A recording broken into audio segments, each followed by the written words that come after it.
Imagine que você voltasse na época de Kardec. A gente vai pegar uma Seria legal, uma máquina do nave, tempo. uma máquina do tempo. A gente voltou. Estamos então em 1860. Aí a gente vai para Paris e vai na sociedade e pede para Kardec nos receber. Aí você tá no seu bolso com um celular. Você se empolga conversando com o Kardec e põe um celular na mesa dele. Aí ele fala, o que que é isso? Como é que você vai explicar o que é isso? Vai ser difícil, hein? Explicar na linguagem dele. O que que ele conhece para você fazer? Veja, naquela época tinha... Para conversar à distância tinha telégrafo. Mas o telégrafo é com fio. Então você tinha que transmitir...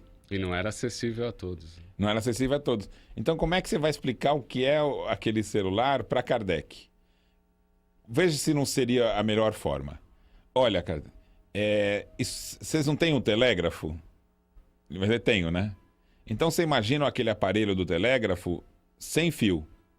Então ele transmite e recebe a informação sem o fio. Então isso aqui é como se fosse um telégrafo sem fio portátil. Adapta a linguagem da época. Você vai pegar o que ele tem de conhecido da época e vai usar como referência para explicar algo que está completamente fora do contexto. Mas aí Kardec vai falar assim, mas como se não tem fio, como é que a informação passa?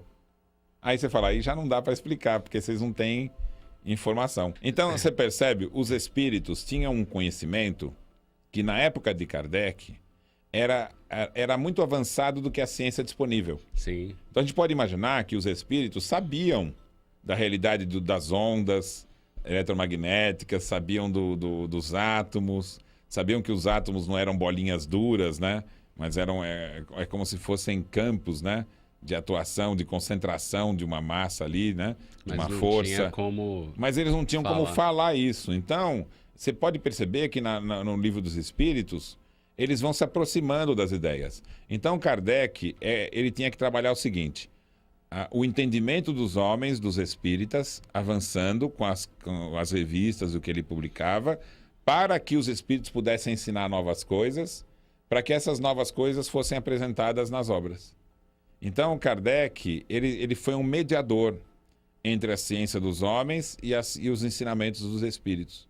Esse trabalho de mediador é muito complexo. Sim, claro. Porque ele tinha que elaborar sínteses dos ensinamentos dos espíritos para ir configurando os conceitos da doutrina. Então, o papel dele foi muito importante, mas a origem das informações não é dele, né? Ele trabalhou as sínteses, né?